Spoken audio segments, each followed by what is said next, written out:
Welcome back everyone. So we continue on this beautiful journey to paint our potion bottles, and in this session I'm going to begin to focus on the shadow behind this little setup and wood table here in the front. But before we get going with that, let's get this flame of hope and creativity started. And there we have it. Awesomeness. Right, let me get my black pigment closer.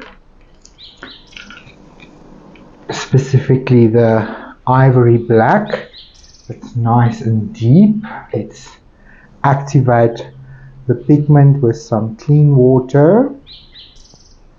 Get that going.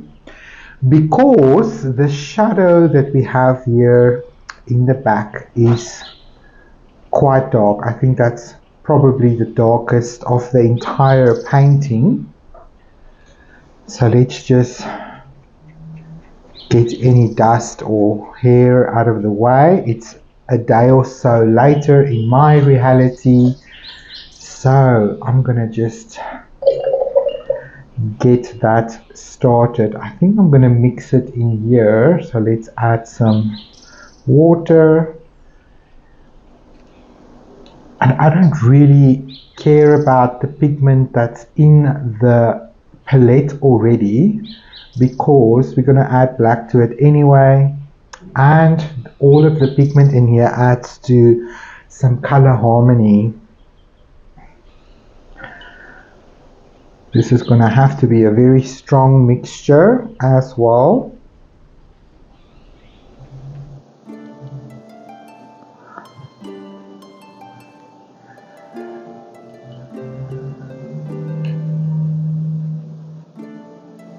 Right, let me just get a kitchen towel here so we can see how intense this mixture is.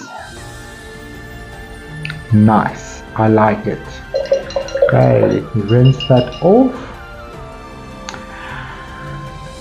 And let's get started. I'm using my quill brush. I'm so sad my quill brush has started to break. I'm gonna have to invest in a few new ones, because of all the watercolor brushes that I've bought over the years, I must say this is my favorite so far. Right, so let's fill in this space. I'm starting here with a wet on dry with a black pigment. So it's not going to be pitch black yet or very dark yet. It's still watercolor and it does dry lighter. But we're going to add some pigment to this wash.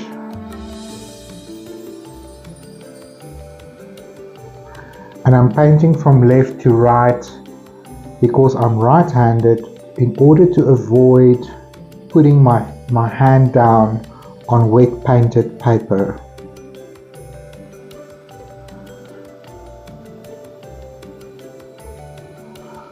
Beautiful. We also have this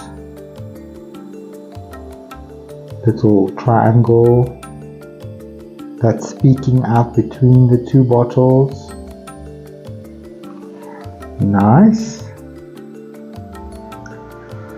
And then we have this piece here.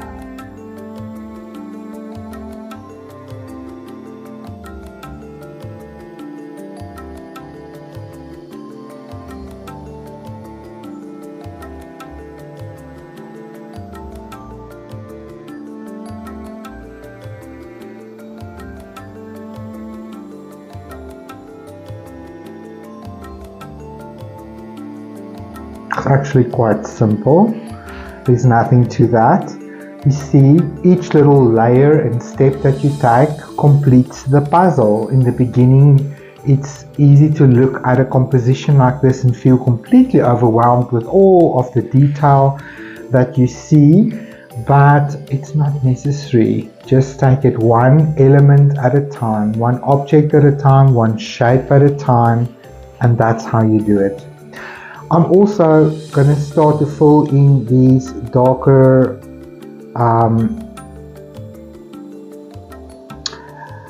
what is this called? Is it a notch in a wood? A notch? I think it's a notch. And when they cut the wood, then there's these little beautiful little holes in it. Well, I find it characterful. Maybe it's a termite damage. Who knows? So while I've got this dark color for these shadow areas, because they're the darkest, I might as well put them in now while we wait for that strip to dry. So that's sort of one way to get on with your painting, is skip to another area in your painting where the paper isn't wet while you are waiting for the paper to dry.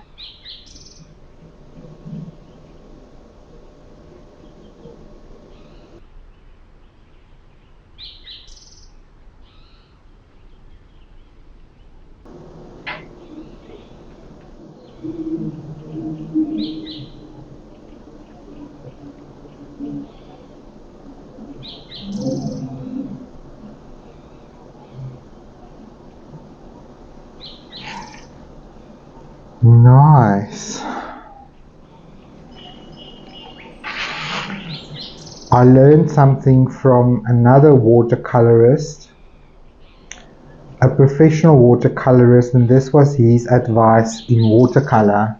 He says, watercolor that looks the best and is the most beautiful is when the artist was able to make their fresh marks with watercolor, like those first layers in watercolor is usually the freshest and the most beautiful.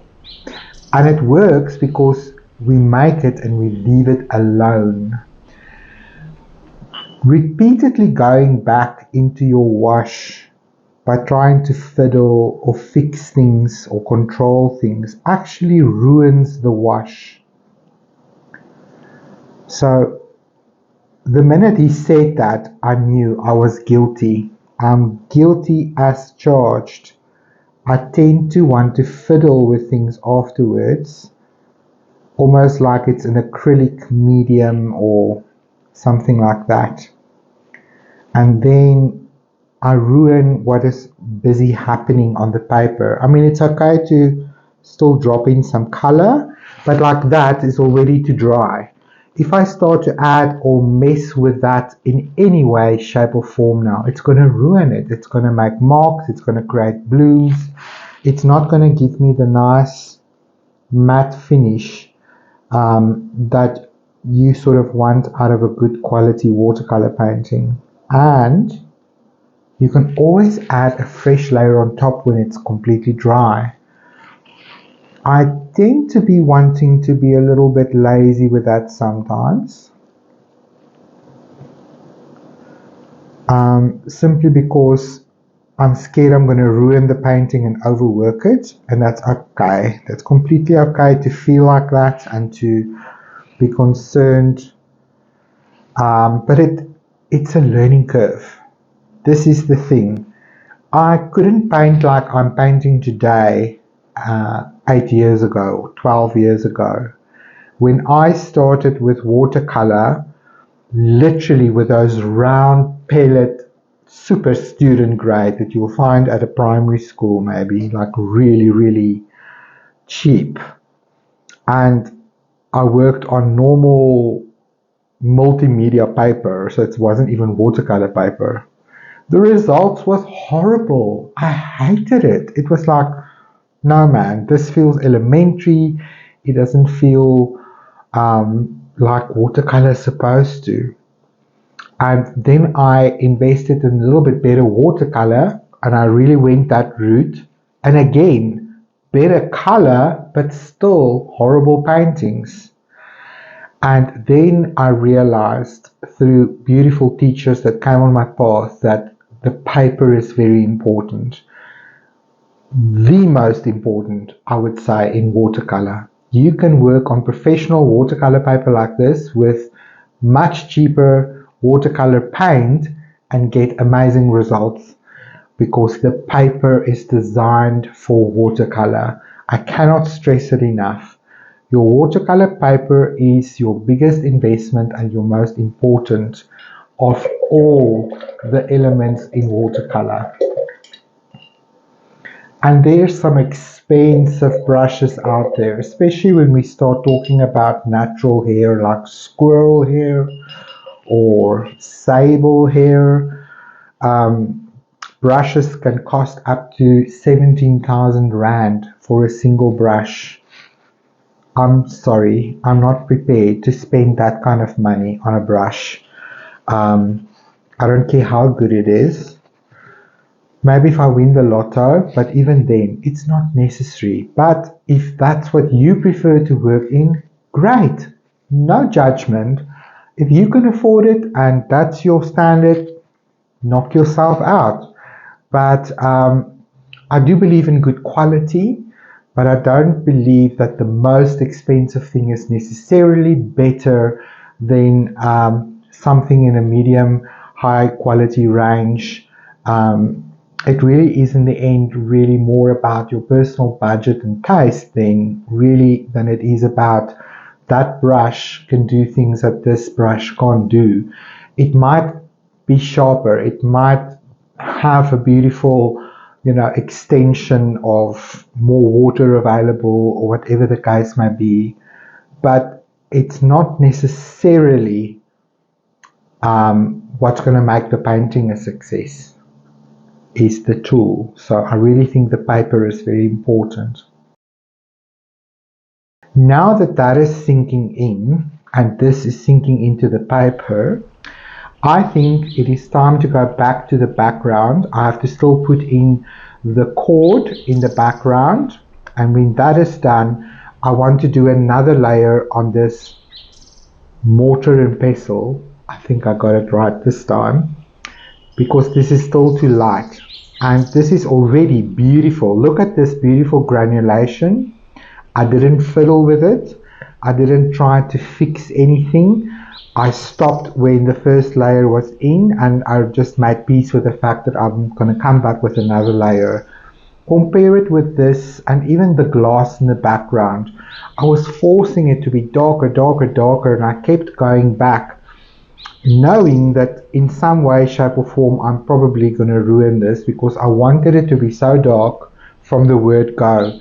And in the end, I'm still having to go and put a wash in there anyway. So if I was just a little bit more patient, I think I would have gotten a different, less textured background. But we're going to resolve that with another layer. But for now, let's mix some color for these chords. And the chords looks a little bit more like a yellow ochre to me with a slight warmth. This is quinacridone gold that's in here. Let's activate that. And I'm going to just add some yellow ochre to this.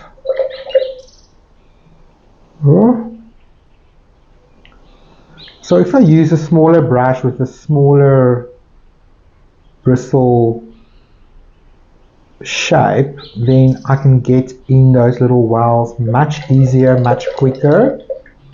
So this is now my mixing brush, and I'm not going to stop trying to get the quill to do it for me. Right.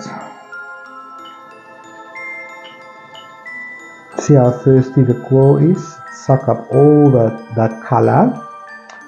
So let me go ahead and paint this rope.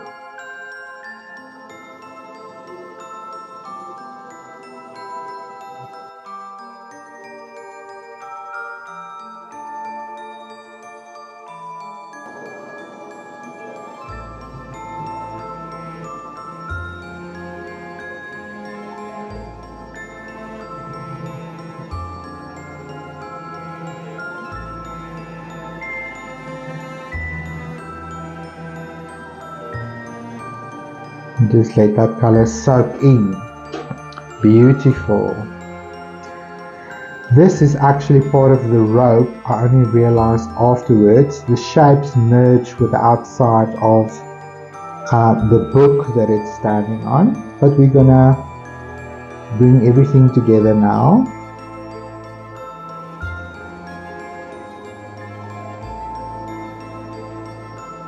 Here we go.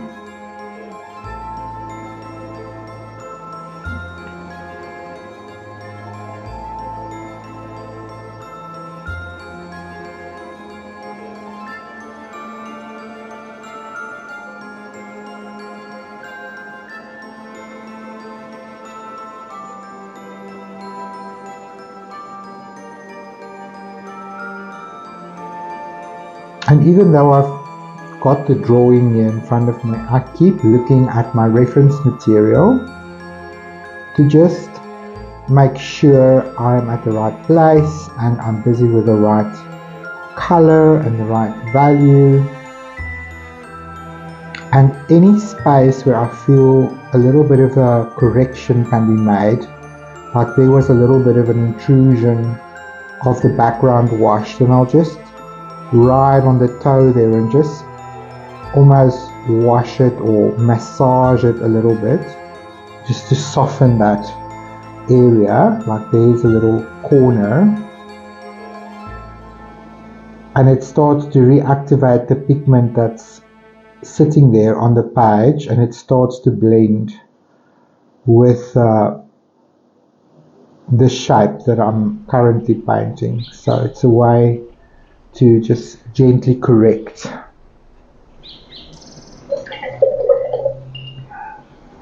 Okay, I feel that it needs a little bit of warmth. I'm going to grab a little bit of this quinacridone gold. That little zone is actually quite dry, but lucky for me, it's a smaller area.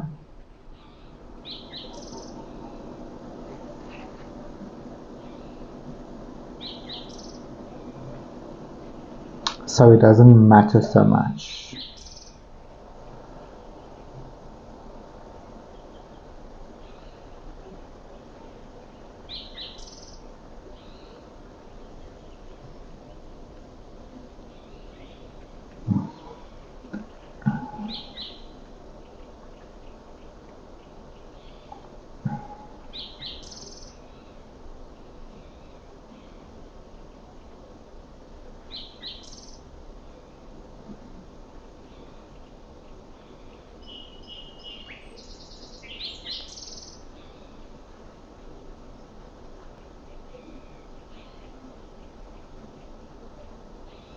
Nice. Now that separates a little bit from the book there, which is pleasing to me. Right. Now looking at this jar, I want to just grab a little bit of this grey while it's here. It's actually the black, but there's now more water on my brush, so now it's a grey. And I just want to strengthen first and foremost this shadow.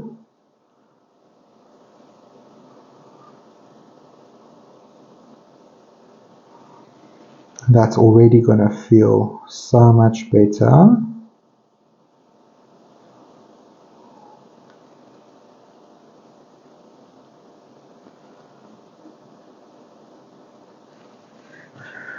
And then I'll just use a damp brush just to soften the edge.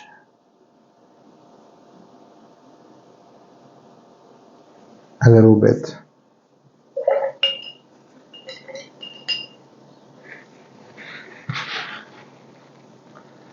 I'm going to mix a bit more shadow color now. I'm going to use my Mars black. It just granulates a little bit more and it's very translucent, whereas the ivory black has got a little bit more opacity. And I'm going to mix in a little bit of phthalo green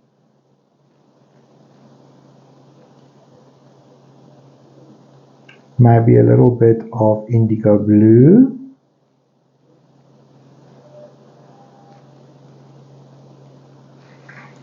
Let me see.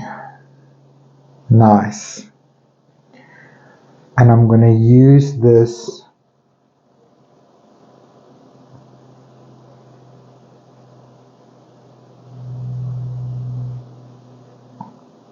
as a shadow intensification color. How's that for complication?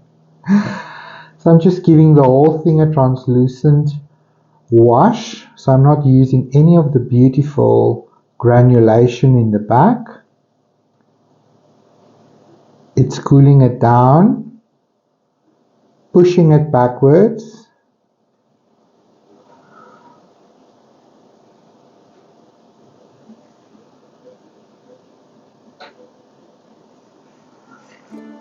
Softly in the background, be there.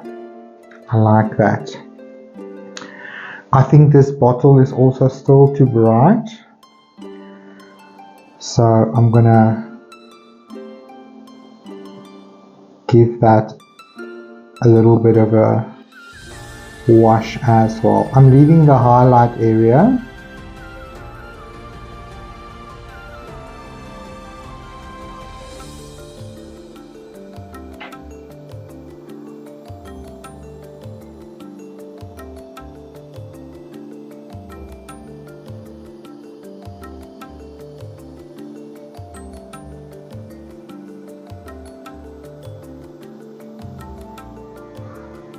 That already feels better to me.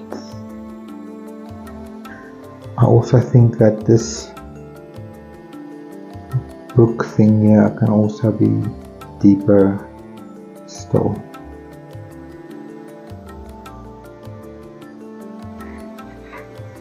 Cool. So while we're busy with this background, I'm going to mix enough paint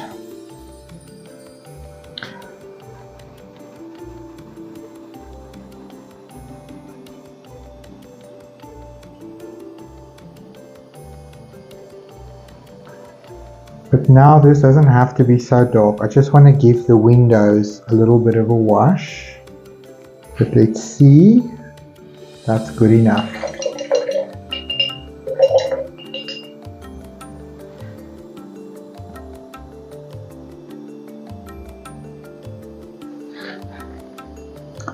Okay, so let's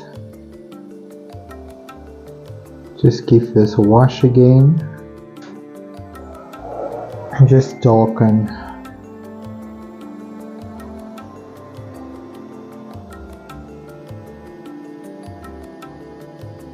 the window panes.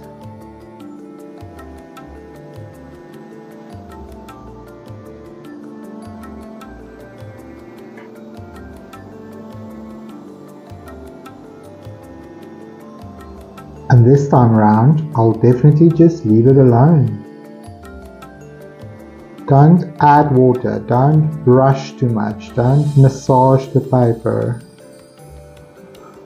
You're really just dancing with water and pigment over the paper. And I think that's what makes watercolor sometimes challenging for people, is they want to treat it like an oil medium or the acrylic medium. People want to manipulate and blend and smooth and manipulate until the cows come home, because we're so scared of our brush marks. Why is that? Our brush marks is as unique as our handwriting. It forms part of your style in art eventually. Well, it is from the very beginning, but you might not recognize it. So many artists are constantly trying to find their style of work, and that's a great quest, and I totally identify with it. but it's staring you in the face usually. Okay, I think my battery is about to die, so I'm just going to wrap up this window section, and when we're back you will see I've painted all of the windows with a darker wash. I'll see you guys later. Bye. So my battery is about to die on my face camera.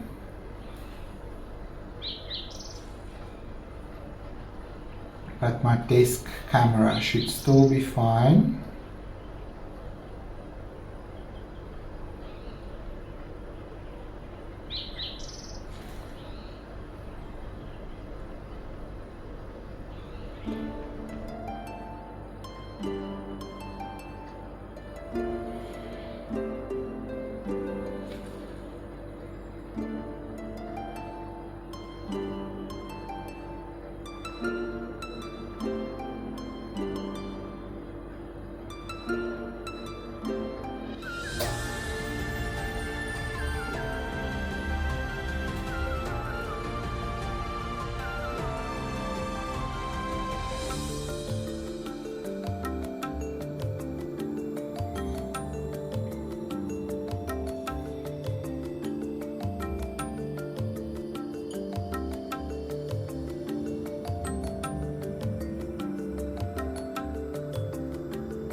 Nice.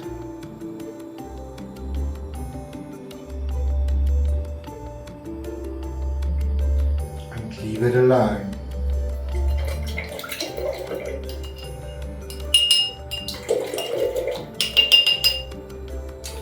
Never forget your brushes in your water, because the water will penetrate the wood and the wood will swell, and then it will rake your paint off like that.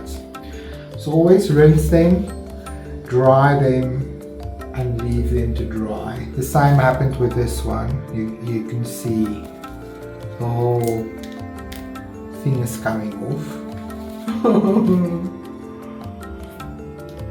But it's my own fault.